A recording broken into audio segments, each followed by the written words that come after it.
오늘 우리가 사사기 10장 말씀을 함께 읽었는데요. 이 10장의 내용은 19장 어제 읽었던 말씀 그리고 내일 읽어간 이 말씀이 하나의 사건으로 계속적으로 일어난 더 큰 사건에 대한 기록을 남겨주고 있습니다.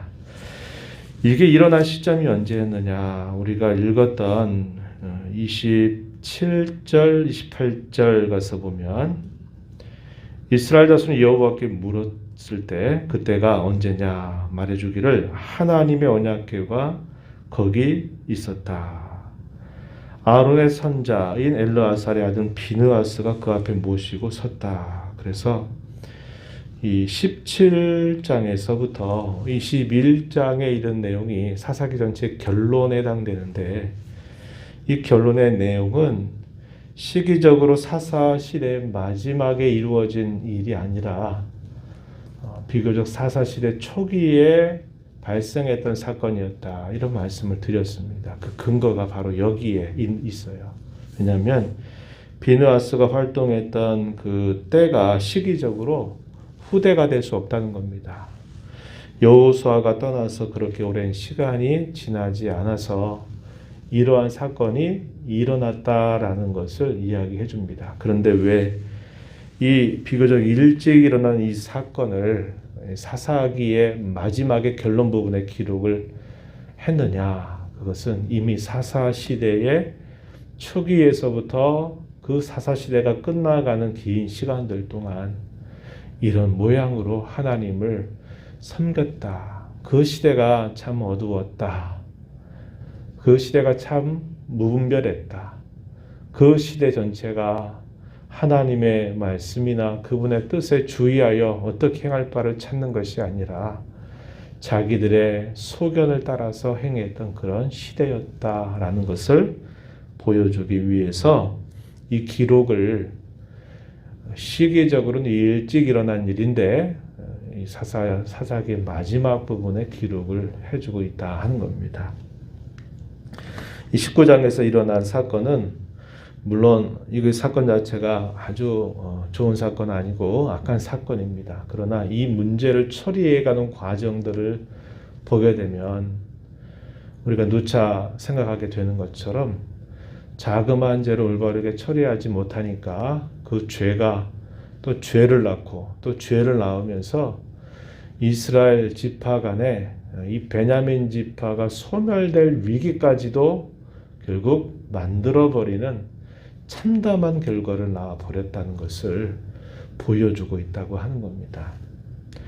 어제 읽었던 19장 그 내용 말미에 보게 되면은 레위인이 자기의 첩이 죽은 그 시신을 가지고서 이 문제를 어떻게 처리했느냐면 그 죽은 첩의 몸을 12덩이로 나눠서 그것을 이스라엘 지파에 보낸 겁니다.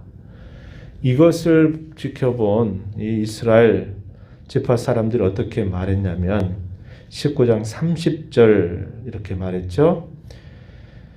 이스라엘 자손이 애굽 땅에서 올라온 날부터 오늘까지 이런 일은 일어나지도 않았고 보지도 못한 일이다. 그러면서 우리가 한번 이 일에 대해서 이야기해보자. 이렇게 끝납니다. 그리고 나서 이스라엘 총회가 미스바에 모이게 됩니다. 그래서 이스라엘 군사는 40만 명이 이 미스바에 모여오게 되고 그리고 그 지파의 어른들, 대표자격 되는 그 지파들이 총회에 서서 어떤 말을 하냐면 이게 도대체 어떻게 된 일인가 한번 설명해 봐라. 이렇게 이야기를 하니까 그 레위인이 이게 이렇게 돼서 이렇게 되었다라고 증언을 합니다. 그 내용이 4절에서부터 7절까지 소개가 되는데 그 내용은 간단하게 이야기하죠. 근데 그 이야기 속에서 자기의 허물이나 자기의 실수에 관하여서는 아무런 언급이 없어요. 그리고 기브아에 속해 있었던 이 불량배들이 내 첩을 강간하고서는 그 강간이 얼마나 심했는지 내 첩을 죽였다 이렇게 이야기합니다. 그러나 그 첩이 실제로 죽게 되었던 것은 물론 강간을 당한 다음에 거의 죽을 지경까지 이르렀지만 죽은 것은 그들에 의해서 죽은 것이 아니라 결국 집 문 앞에까지 와서 문을 두드리고까지 했는데 결국 그러한 그 첩의 행동이나 그 모습을 살펴보지 않게 되면서 결국은 그 첩이 죽게 된 거거든요. 자신들이 행하였던 그 일에 관해서도 분명한 잘못이 있음에도 불구하고 자기가 잘못한 것들은 다 빼버리고 이 기브아 사람들의 불량배들이 행해서는 안 될 일을 행했다라고 보고를 하게 됩니다. 6절 하반절에 보면은 음행과 망령된 일을 행했다 이렇게 말하고서 7절에 그 레위인이 뭐라고 말하냐면 너희의 의견과 방책을 내라 이렇게 이야기합니다. 이스라엘 총회가 모여있는 자리에서 어떻게 할지 의견을 내라, 방책을 내라 이렇게 요구를 하게 되니까 사람들이 그 말을 듣고서 흥분을 가라앉히진 못하죠. 분노를 가라앉히지 못합니다. 그러면서 누구도 집에 돌아가지 말고 이 일에 대해서는 분명히 우리가 응징해야 된다라고 이렇게 의견을 모으게 됩니다. 제비를 뽑아서 그들을 치되 10분의 1을 우리가 각 지파들로부터 모아서 그들을 징계하자 이렇게 결정을 내리게 됩니다. 10절 끝부분에 보면은 이스라엘 중에서 망령된 일을 행한 대로 징계하게 하리라 이렇게 내리고 이러한 결정에 있어서는 만장일치로 결정을 내리게 됩니다. 11절 하나같이 합심하여 그 성을 치려고 모였다. 여기에는 한마음이 되었다는 겁니다. 우리가 이제까지 읽어온 이 사사시대의 여러 이야기들을 보면 다 자기 나름대로 했는데 이 일에 있어서는 마음이 하나가 됐다 이런 것을 이야기해 줍니다. 그리고서 이런 일들이 진행되는 과정에서 이스라엘의 모든 총회가 모인다라는 이야기가 이미 베냐민 지파 사람들에게도 알려졌습니다. 3절 말씀에 보면은 이렇게 말하죠. 이스라엘 자손이 미스바에 올라간 것을 베냐민 자손이 들었다. 거기서 무슨 이야기가 진행됐는지 이 베냐민 지파 사람들이 알았습니다. 그래서 이스라엘 사람들이 모여 가서 요구를 하는 겁니다. 12절 이하에 보면은 도대체 이런 일이 이런 악행이 어떻게 된 일이냐라고 물으면서 그 기브아 사람들 그 불량배들을 우리에게 넘겨줘서 우리가 그들을 죽여서 이러한 죄를 제거하여 버리겠다라고 말하니까 이 베냐민 자손들이 어떻게 하냐면 기브아 사람들을 내주지 않습니다. 그러면 어떻게 하냐면 우리가 싸우겠다는 겁니다. 너희가 왜 우리에게 이런 일을 하려고 하느냐 해가지고 베냐민 지파 사람들이 나머지 11지파에 모여있는 이 사람들과 싸우게 되는 겁니다. 그래서 그때 모여든 이 군사들의 수가 얼마나 되느냐. 베냐민 지파의 경우에는 26,700명이 모입니다. 26,000명은 베냐민 지파에서 26,000명이 모이고 이 기브아 사람들 중에서 아주 눈수눈난한 용사들 700명이 모여요. 그래서 26,700명이 모이고 이스라엘 다른 지파에서 40만 명의 전사들이 모여서 전쟁이 벌어지게 됩니다. 그런데 이 전쟁이 단 한 번의 전쟁으로 승리로 끝나버린 게 아니라 서로 간에 지울 수 없는 큰 상처를 남기게 된 겁니다.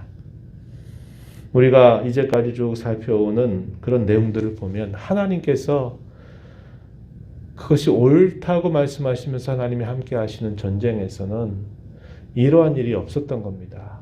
그런데 이 40명의 다른 11지파의 군사들과 이 베냐민과 기브온 사람들의 이 전쟁 속에서 두 번이나 걸쳐서 이스라엘 사람들, 응징하겠다라고 말하는 이 사람들이 패배를 하게 됩니다. 1차전에 이스라엘의 전사자들이 22,000명입니다.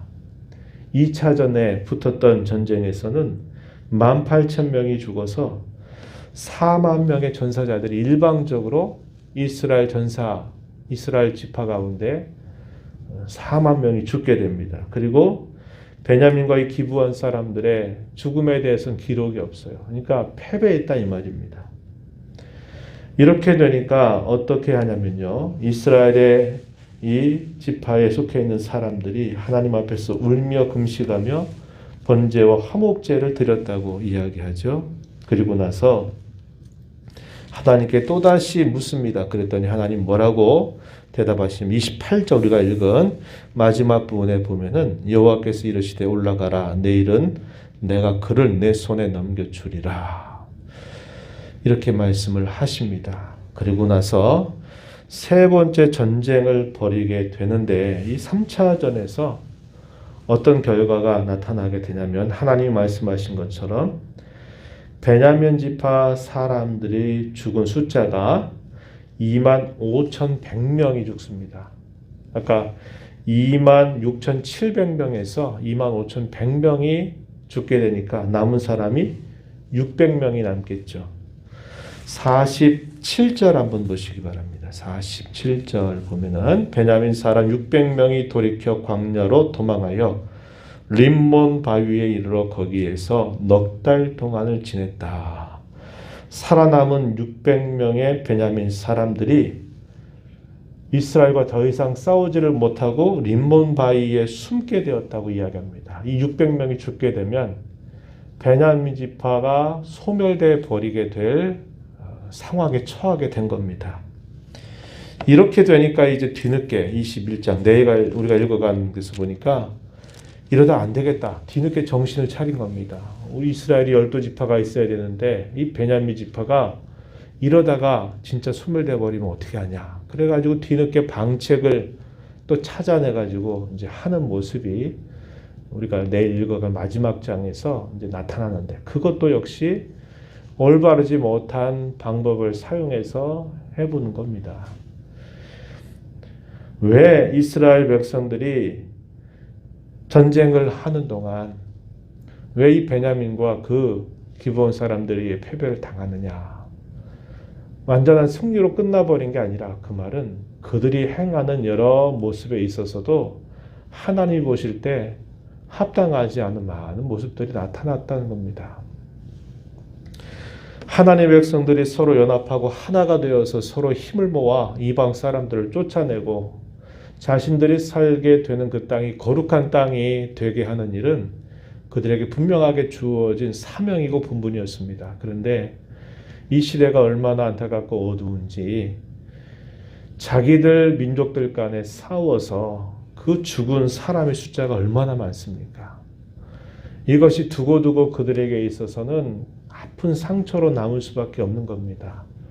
한 가정에서 가장이 죽게 되었다. 이게 그 가정에 있어서 쉽게 죽음으로 끝나버렸으니 새롭게 시작하지 안 되는 일이거든요. 한 가정에서 가장이 죽었다. 그 말은 그들의 평생토록 그 주어진 결과가 남겨진 상처를 끌어안고 살아가야만 돼요. 그런데 여기서 죽은 사람들이 얼마나 많이 죽습니까? 이스라엘 전사자들이 4만 명이 죽죠. 또 베냐민의 이 사람들이 25,100명이 죽게 됩니다. 얼마나 많은 사람들이 그 세 번에 걸친 전쟁을 통해서 동족 상잔에 이런 아픔과 비참이 생겨나게 되었는지를 우리가 보게 되는 거죠. 그것은 자그마한 죄를 잘못 판단하고 별스럽지 않은 것을 크게 섣부르게 판단하고 하는 이런 모습들 속에서 죄가 죄를 낳으면서 너무나 큰 상처와 아픔을 남겨버리는 결과를 만들어내게 된 겁니다. 레위인이 왜 그렇게 할 필요가 있었겠어요? 자기의 첩이 그렇게 죽은 것, 그걸 시신을 12덩이로 나눠서 이 12지파에 보냈다.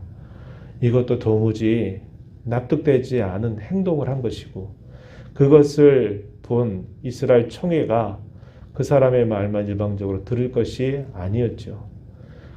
그 말을 듣고서는 흥분해가지고 화가 나가지고 그들은 다 가만두면 안 된다. 그래가지고 과도한 행동들을 하는 것들이 결국 이러한 큰 상처와 아픔을 남기게 되는 결과를 낳게 되었던 겁니다. 왜 그럴까요? 자기 소견대로, 자기를 하고 싶은 대로, 감정과 제멋대로, 기분대로, 판단대로 그렇게 행한 것이 이렇게 큰 결과를 가져다 주었다는 것을 우리가 배우게 됩니다. 죄를 잘 말씀에 따라 다스리지 않고 끊지 않으면요, 그 죄가 죄를 낳아서 더 큰 손실과 아픔을 가져다 주는 것은 영적인 이치입니다.